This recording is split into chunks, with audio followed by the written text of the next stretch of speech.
Hello and welcome back to LFC Transfer Room. Liverpool have just beaten Rangers 7-1. Is it? I've lost count of the score. I can't even remember. We scored that many goals in the end.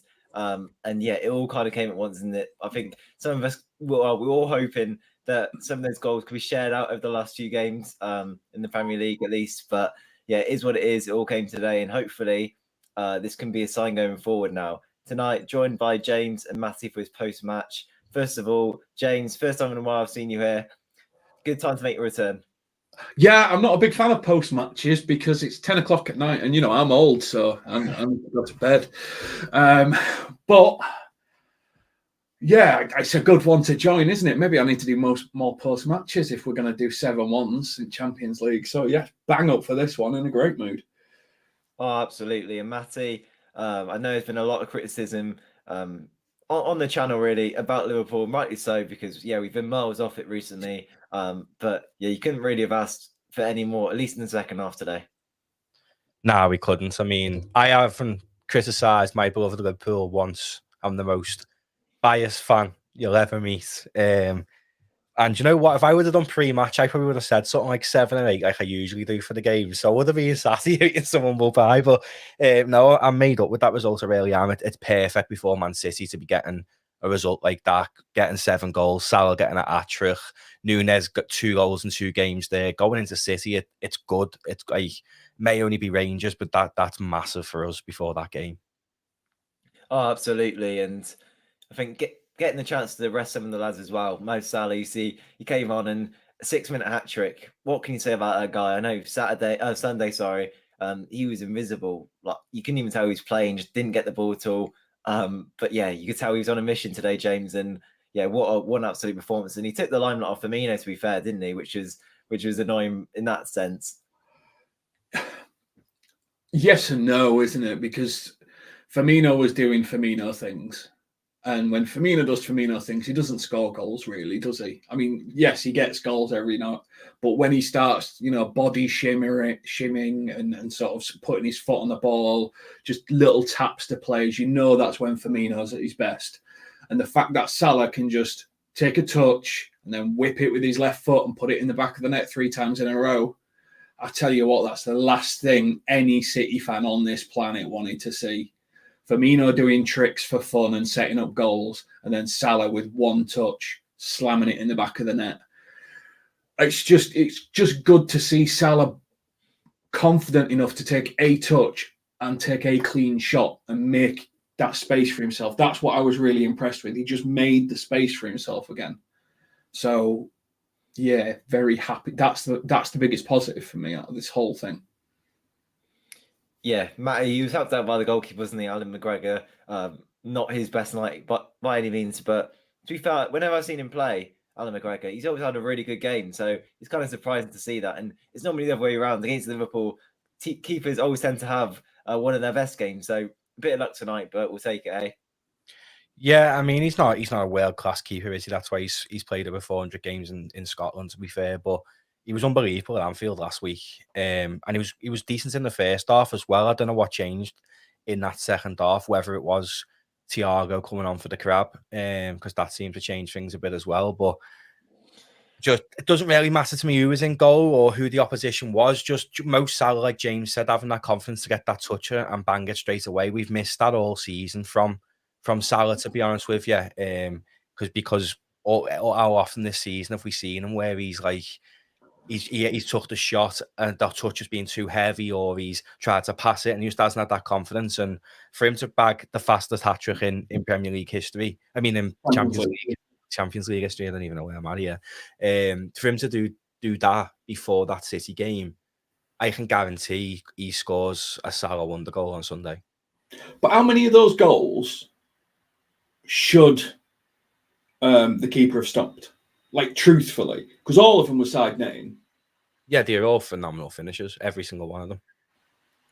I think it was the second one, though, looked like it had no power at all on. And we were just looking at that. George, you joined us now. Hope you're doing well. How are you feeling after seeing that? And Mohamed Salah, we're just discussing now. What an unbelievable performance from him today. Yeah, I mean, the second half was just completely different. I mean, that's the Liverpool we know. I know it's easy to get, overboard and kind of just be so positive for now just because we scored so many goals. But for me, it's just the manner of how we played and the performance, and we just look completely different in the second half overall. It wasn't just the goals. I know sometimes you can score goals and not play as good as you can, but the whole second half, it was just we were right on top of them, the pressing, we're a step ahead. Everything just looked so much better in the second half for me. Oh yeah, second half we looked like a different team. First half, I say first 10 minutes we were all right, and then after that, Rangers kind of got into the game and they score first, and you kind of think, James, we'll go back to the first goal. You think, here we go again, same old story. But we showed our resilience today that we can come back, and yeah, what a great effort from the team. I think what we have to bear in mind is, cup competitions were so easy for us last year that we were able to cruise to finals, that this year we thought we'd give every single match, give the other team a 1-goal advantage and just see if we could make it interesting for ourselves. And it's very nice of us to do that, to be honest. So, we did the same for Rangers again tonight, and unfortunately they just couldn't hold out for the full game, and we ended up banging 7 past them. But it's very nice of us to do this for teams. I pretty much not like us to do it against City, but Oh, absolutely. Yeah, I'm worried about the City game. I'm nervous still. No. Matty, yeah, I was just about to say, I bet you're not. I bet you're absolutely confident. What gives you this confidence after the way we've been playing in recent weeks? Because we're Liverpool Football Club, and on our day we can beat anyone in the world, and I'll always maintain. Now, I wouldn't watch football if I went into a game believing Liverpool could get beat. I mean, don't get me wrong, it could go horribly wrong on Sunday and we could get beat about 7 or 8-0, but Liverpool on the day can beat absolutely anyone. Absolutely anyone. And this new formation, it just seems to be working. Núñez seems to have more life in him. I mean, I've seen a few comments there about 4-4-2. It's not 4-4-2, it's 4-2-3-1, and anyone's eyes can see that, surely. Like, Bobby was behind Núñez today. I mean, I know BT lined it up as like a 4-3-3, but it was definitely 4-2-3-1. I know Klopp calls it a 4-4-2, but it's 100% a 4-2-3-1, 100%. And it seems to be working well. Núñez seems to be playing well. 2 games we played that formation with him. He scored twice. He's making some very exciting runs. And I just think against City, we've seen him against Copenhagen without Haaland. It was 0-0. Do you know what I mean? And Haaland, apparently he's picked up an injury, like just what I've said all season when he's in. But that was Mahrez doing Mahrez things when it comes to a penalty again, wasn't it? No, I know, but if Haaland's injured, if you take Haaland out that City team, are you honestly more confident? I really want to see Canate against Haaland. I want to see it. I mean, we've already faced Haaland this year, and he was nowhere to be seen. Yeah. Oh, here we go. Okay. George, Roberto Firmino tonight. 2 goals. Did he get an assist in the end? I think he may have done. Just looked like that 2017-18 version of himself, where you can tell he's been working on his finishing. And yeah, look, going forward, could he go back to being that striker for Liverpool that we've seen? And maybe we thought in the past that his days there were done. I'm a huge Bobby Firmino fan. Ever since he came to Liverpool, he's been my favorite player. Day one. I don't think he gets enough credit for the things he does. For a regular person just watching Liverpool that's not really paying too much attention, he can get overlooked. And I completely understand that. He doesn't score the goals. He maybe doesn't get the assist.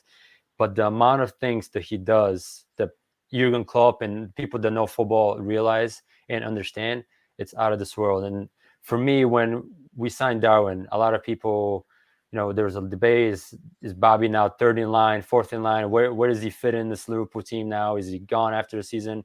Like, what's going to happen? For me, it's always been, I think Darwin and Bobby need to be playing together just because they're complete opposites. They offer completely different, things to the Liverpool team. And Darwin going in behind and Bobby coming to creates such a, no team can defend that, just because Bobby he's not a natural 9. He's not a natural 10. He's more of a 10 than a 9, but he's just in between the positions. And if you give him the free roll, he will cause problems for any team because nobody will know who's going to pick him up. Is it a center back? Is it a defensive midfield player? Is it another midfield player? He's just all over the place. And I think that, with going forward, these two and the link up they had, last game, the link up, today, obviously, a few passes didn't go the right way. Bobby kind of didn't give the greatest of balls in the first half to Darwin, but you can just tell that that's something that they've worked on together, and it just kind of clicks. And I think going forward is just a no-brainer for me. Bobby is, it's, behind, and Darwin. Darwin is the 9, and Bobby in behind Darwin. I just think it fits. It works both ways, and I mean, it takes the pressure off Bobby as well. And he's getting all these goals, and he's not playing the natural 9 as well. So I think it just fits the Liverpool way. I mean, going forward, it just clicks right now with those two, and it's just a matter of who else is going to step up for me, because Bobby's been carrying us. What is it, 10 goals in 12 matches so far this season? I mean, that's just, for somebody that doesn't really score goals, it's just just amazing to see. And I'm glad that he's finally getting recognized for the player that he is. Do you know what, though? Definitely. Going forward, I'm having a little black book on this desk when we're doing a stream for some of the hate I get for praising some of our players, because I got hounded at the start of this year for Bobby Firmino and standing with him. I got hounded. And Not by me, mate.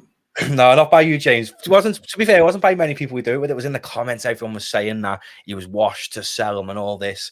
Roberto Firmino was one of the best footballers many of us will ever have seen at Liverpool. And form's temporary, but class is always permanent, and he's showing that this year. And he's making a stake to go into the Brazil World Cup side, making a stake to get a new contract. He probably deserves a new contract more than most in that side after this season's performances. He's been sublime, and that in that 10 behind Nunes, he's unbelievable. He really is unbelievable, and long way to continue. He scored more Champions League goals than Steven Gerrard. People want to say. But I think so there's one thing that, and it's bugging me, and this isn't a dig on Firmino or anything like that. It's just bugging me. So firstly, I agree with what George said. I think Firmino was the top 3-ball player in all 5 leagues the year before we signed him from Hoffenheim. And obviously Darwin Nunes runs in behind. The synergy makes sense. It's natural game and natural game. But for Bobby Firmino to suddenly come good, like this good, just before the World Cup and just before the Bosman window for him to negotiate contracts opens up, irks me a bit, because last season we didn't see. He was injured. Injuries. But we didn't see this. All the season before. Injury. It still should have been a spell of this. Because this now is... but now he's back to full fitness, and he's back to Bobby. And that's the only thing that's in my head that's irking me a bit. There's the Brazil squad, and there is there was definitely a window he could have played at that form. And maybe he didn't get the game time and stuff like that. Maybe I'm overthinking it. Maybe I haven't looked too much into it. But I don't care. It's great to watch, and he's brilliant. Yeah, I totally get what you're saying there, James, in terms of it always raises suspicions when players start performing a few months before their contracts end. So, yeah, I think it is a weird one. You kind of saw it somewhat with Divock Origi. Well, maybe just with that goal against Everton. But, yeah, but I think on the whole, even if it's a year or 2 years, you can't be against it, can you? You really can't. And Diego Jota, another player in our attacking depth, hat-trick of assists. We talk about Salah's hat-trick, but George, we got quite a lot of options in the attacking third, haven't we? If only we could have them in the midfield as well. Yeah, it's really it's an amazing thing to have, an amazing problem for Jurgen Klopp to have, to be figuring out who he has to play. But then again, like you said, you look at that midfield, and in the first half, we just look like, I don't want to say terrible, but it was like we're just all over the place. You have 5 minutes of complete dominance, and we do so many good things. And then you have 5 to 10 minutes spell where we're like, we can't complete a pass. And against, really good teams, top level teams, this can't happen. And again, like James said, going a goal down, we might as well start the game a goal down instead of wasting the first 15, 20 minutes. And then we can start, actually playing our way, because against good teams, this is not going to work. So, going forward, I think it's a good problem to have. But again, with Bobby in the 10, I think that kind of helps the midfield. And another thing, I think now with the balance with Trent out, I think with Joe Gomez, him being more of a defensive-minded player, it balances the team a little bit more, where you had Trent on one side, Robertson on the other side, and usually we have Fabinho in form. Henderson was pretty good at covering as a right center midfield player for Trent when he went forward at times last season. And you have Van Dijk and Matip or Konate in form. And now when we're kind of like all of our players are not really in form, you can see the weaknesses it does create when we have a right back and left back just going forward nonstop. So I think Joe Gomez it's really a good option to have because he's a more defensive-minded player, and even defensive-minded player. Look at the passes he had today inside the box. What he had 1 or 2 assists. I mean, good service, good for him going forward as well. So I just think that with Gomez staying back a little bit more, it gives that midfield more of a boost. And Bobby as a 10, he's going to work hard. He's going to do what Bobby does. I think that just balances out things a lot more, where you just have Henderson, Firmino running up and down. We just can't keep up, especially in the first 10 games. So I just think that the lineup we had today gives this Liverpool team a little bit more balance, and I think that's what we've lacked so far this season. Good point. Big up Joe Gomez, because I thought he was very good today, and I've given him a lot of stick in the past, and I still think he has a mistake in him. I think we saw that tonight. I think he made 1 or 2, which against a better side, against the Manchester City, is probably a goal if we're being realistic. So you've got to give him a run of games to get match sharp, don't you? Especially if mistaken him now. Trent's got 10. Yeah, exactly. So, and then even in the offensive third, we saw from Joe Gomez what a ball that was to Bobby Firmino. So, yeah, if you wait up, I think just having that body back and guaranteeing that positional sense, I think a lot of the time could help us, James. And yeah, I think just kind of having a bit of a run with Trent out the side, it's doing the team good by the looks of it. Yeah, I think it'll do Trent good. I was on a stream last night, and if I was Jurgen Klopp, I'd be locking Trent in a room with a sports psychologist, because I think everything's got in his head. Like, I think all the hate's got in his head. I think he really needs some help because he's making bad decisions, and I think it's because everyone's like, you need to defend, you need to do this, and he's making bad decisions. Whereas Joe Gomez, I mean, people were talking about him being the best English centre-back at one point, and he had to play next to Maguire in the World Cup and stuff like that. He's not a bad player overnight. So I think Joe Gomez a good run at right-back next to Canate, next to Van Dijk. I think what we saw tonight in Robertson was a spell out the side. Seems to have done Robertson some good, because when he came on, he actually looked some semblance of what Robertson was. I think Salah just, benching him once, he comes on and suddenly makes an impact. I think sometimes people just need to disappear from the back page news and then allow themselves to just reflect a little bit and then come back stronger. So I'm really happy for Gomez, because I think Gomez can actually make a run to get himself in the World Cup squad if he plays well enough, especially if Kyle Walker and Reece James have serious injuries. Right centre-backs an option in a back three, and Joe Gomez is probably one of your better options, so I think it could be good for him. But overall, I think my biggest problem is Harvey Elliott looks great as a right wing. Great as a right winger. Salah looks great as a striker when he came on, because that's who he replaced, really, wasn't it? He replaced Núñez almost. So it's just, there's so many options now. I just feel sorry for Diaz. As things are starting to click together, that left-hand side, it's now going to be Diego Jota's probably. But, if all that could have got firing together with Diaz in the side, it had just been amazing.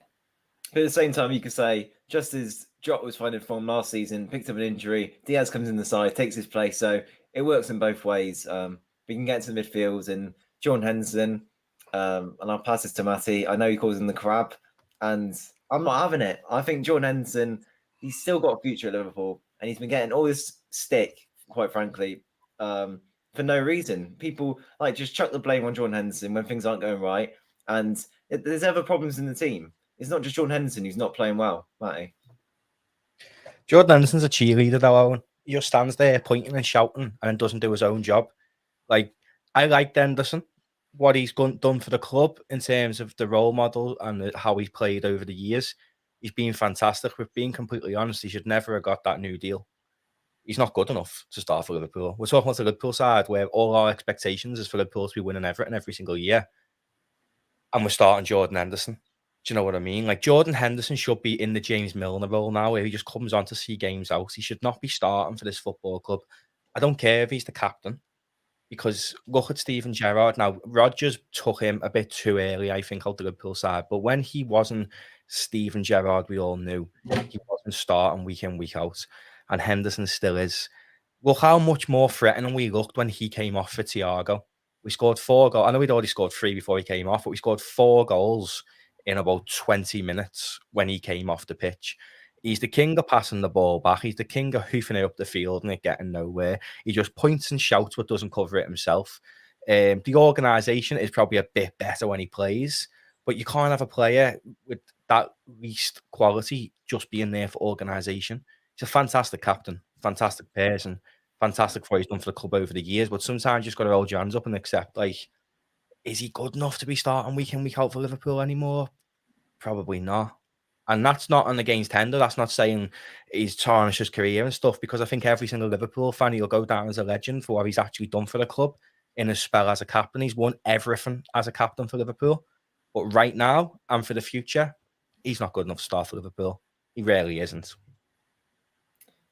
Right, I kind of agree with what you're saying there, to be fair. I think, yeah, look, I'll never be 100% Hendo out. And I think, 60 seconds. exactly. I think the people giving Henderson loads of stick and abuse online, I think just because, we didn't sign a midfielder, that's not Henderson's fault, is it? Like, you're shooting the wrong person there. And I do feel kind of sorry for him in the sense that he's not choosing to play week in, week out. That's being chosen by Klopp.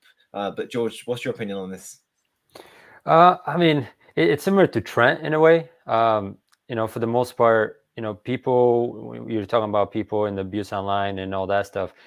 In the end of the day, when you're online on Twitter, it's a lot easier to just pick a scapegoat and go with it. And that's just what happens with a lot of these players. And, it's not nice to see. I'm sure the players see it, and it's like James said, it's getting to Trent said. I'm sure it's got to Henderson said as well. It's not nice to see, but I do agree with Matty here, like half of what he's saying in a way. I thought last year he was really good, Henderson.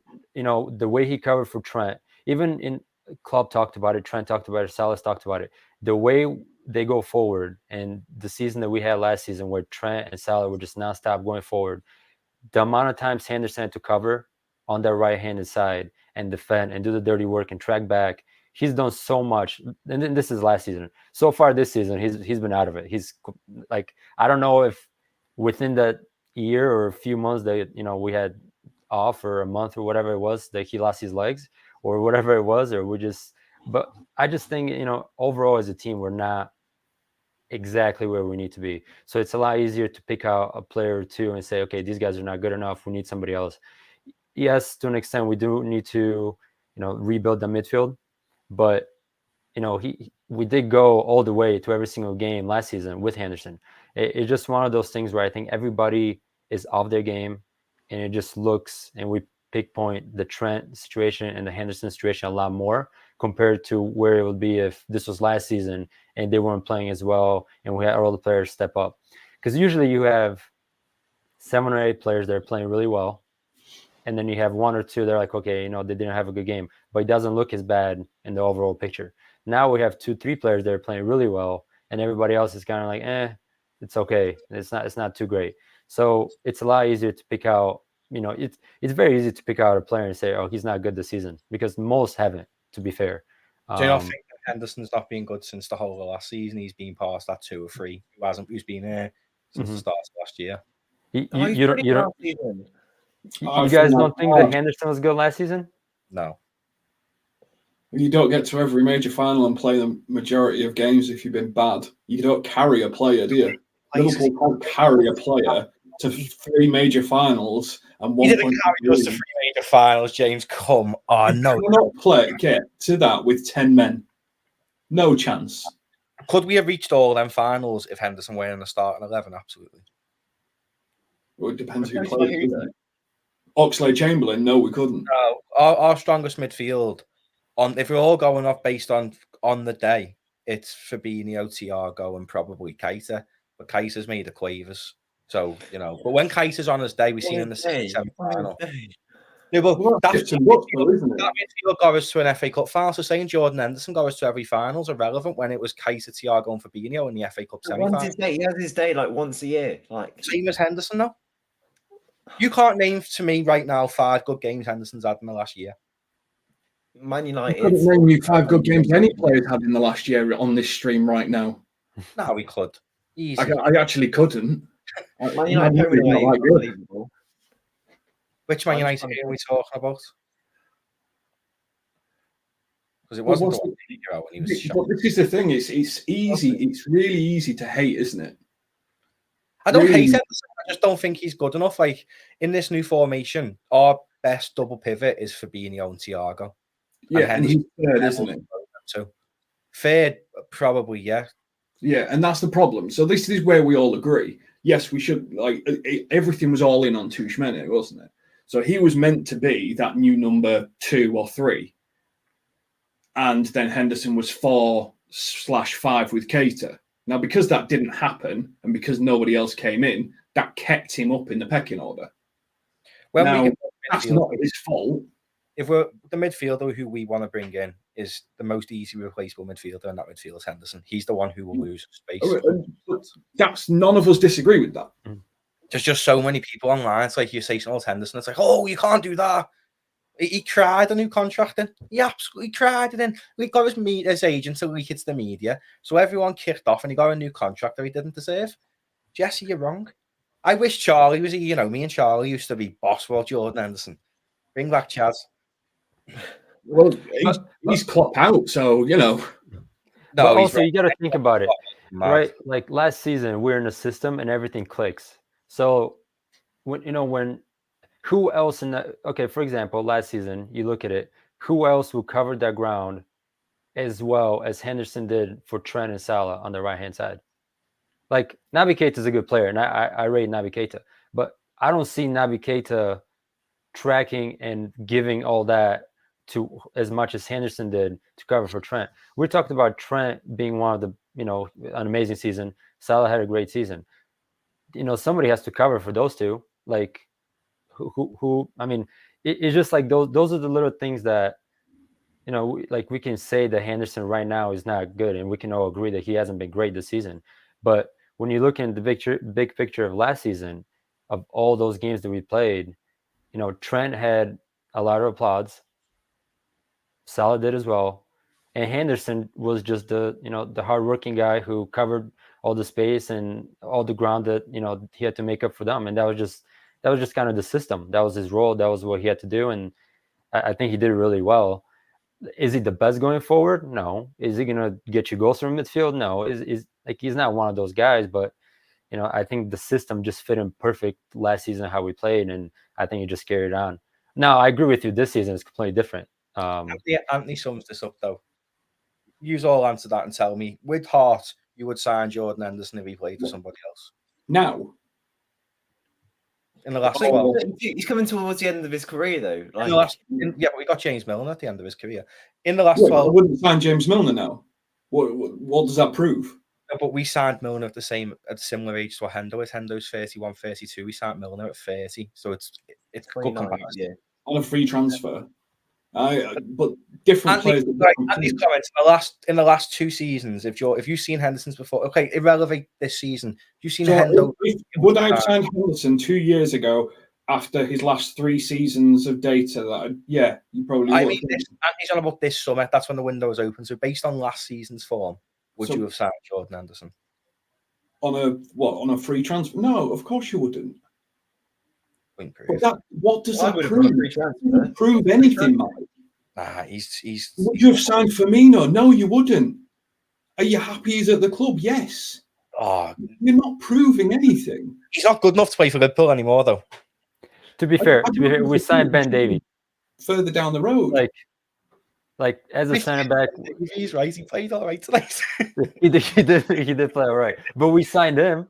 Like, I know he's a center back and Henderson's it's midfield, but like, if you're making these type of signings, you probably sign Henderson on a free if he was available and he played the way he's played in the past few years. I mean, why not? We signed James Milner on a free and just took him to be kind of a role model and as one of those. Obviously, he wouldn't be a starter, or I would hope not. But the thing is, if Klopp wants him, I trust Klopp. That's my take on it. So if Klopp wanted to sign him, I'd back Klopp. Shake hands there. No, everyone's Klopp, and any people who are still calling for Klopp out are just as mad. I've seen loads of Klopp out stuff recently, and it's Yeah, the person that agrees with you on this whole Henderson thing that you just referenced is Klopp out. And Charlie, right, I don't think deep down he's Klopp out. He likes getting a spoon. That's what you referenced as your support on this Henderson thing, someone who thinks Klopp out. I can reference more people. How much validity does that have? Yeah. There we go.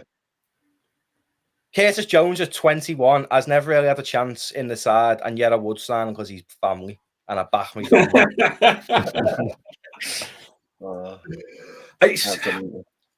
Thing is, everyone agrees Henderson should be moving towards 5th choice. Nobody's disagreeing with you at that point.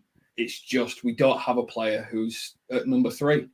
And I'm not moving Ox ahead of him. And I'm not moving Cater ahead of him because I don't want to break down all the work we're putting in for someone that's a quaver. And both of those are.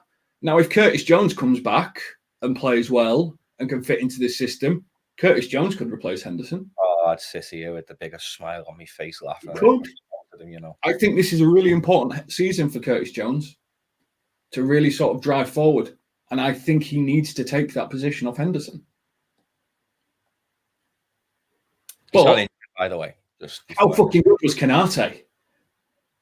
Yeah. What a beast. I seen a comment before saying about like not starting Van Dijk, which I do think's mad, but based on current form, I'd probably put Canate and Matip in. Not against City. I think that'd be suicidal, but I would like to see Canate and Matip. I think Virgil needs a rest, to be honest. Not against City, but I think in a few lesser games we could do with resting Virgil. Now we have got 4 decent quality centre-backs. Because Van Dijk has been off the pace this year. You'd think he'd done his ACL last year with some of his performances this season. And that hurts me to say that. My dog's called Virgil. He's a beautiful man. But like, I just think Matip and Canate could do a job and give Virgil some minutes off, to be honest. I saw a comment on, I think it was on this stream the other day, which was Klopp pushed the first 11 so hard last year that he ran everyone to maximum. Like he redlined everyone to try and get this quadruple and try and make history. And so all the knocks, all the injections, everything everyone got to just sort of make it to that potentially historic moment basically means everyone's screwed at the start of this season. And that's why everyone's running like they're in treacle, which is a really interesting theory and kind of makes sense when you think about it. People like Verge, who should be, you know, back stronger, had to push himself so hard the year back from an ACL that actually it kind of makes sense to a degree as well. Yeah. It's heartbreaking to see him not be Virgil, but then I don't think he's been terrible. He's just been bad by Virgil's standards, really, hasn't he? I still think he's going to 38 odd. I think most of his games in his head. I think it'll be him 100%. For a long time. Definitely. I think that wraps up for tonight then. We've gone from Canate, Jota, Salah. I think we've covered pretty much everything there, to be fair. Thanks to everyone who has joined. Real good night. And yeah, hopefully we can go and do one better on Sunday. Thanks to James, George and Matty for joining me tonight. And we'll catch you guys for the next one.